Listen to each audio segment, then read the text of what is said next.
कन्या सुमंगल योजना ए कन्या सुमंगल योजना जहाँ महिला मान युवती मान केमिति काम आसो ना जो मैंने पाठ पढ़ा इच्छुक अच्छा स्नातक संपूर्ण करने चाहते से मारे निश्चित भाव में यही सुविधा नहीं पारे। सरकार जहाँ योजना निष्पत्ति नहीं स्नातक जो मैंने करुछन्ते से 20,000 टंकार प्रथमे संचय उपकरण सृष्टि करा जनक पिछा एवं स्नातक सरिबा परे अर्थात जितेबाला आपण ग्रेजुएशन कंप्लीट करेंगे तापर आपको मिल 1,01,000 टंका।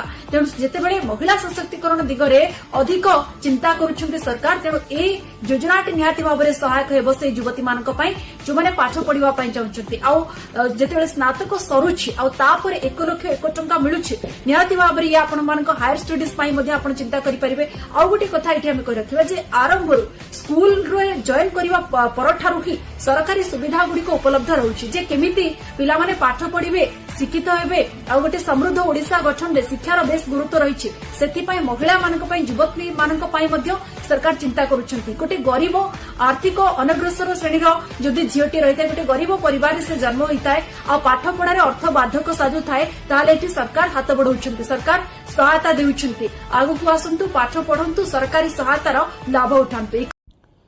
आपण मान तो समस्ते ए न्यूज़ देखिले एबे जो नुआ बजेट आइछि एबे सरकार घोषणा करछन्ति जे कन्या सुमंगल योजना रे जो माने +3 बीए पास करिवे सेमानकु 1,00,000 टंका सरकार सहायता देबे।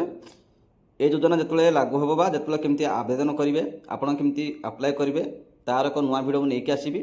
आज रे वीडियो रे एति थिला जे खूब शीघ्र ए योजना लागू होबा जाउछि बा मिलिया को जाउछि जो माने बीए पास करते बा पढ़ुचंती सेमानक पई ए सुविधा मिलिबो केवल युवती मानक पई ए सुविधा अछि। पुणी देखा आगामी एक नुआ वीडियो रे। जय जगन्नाथ।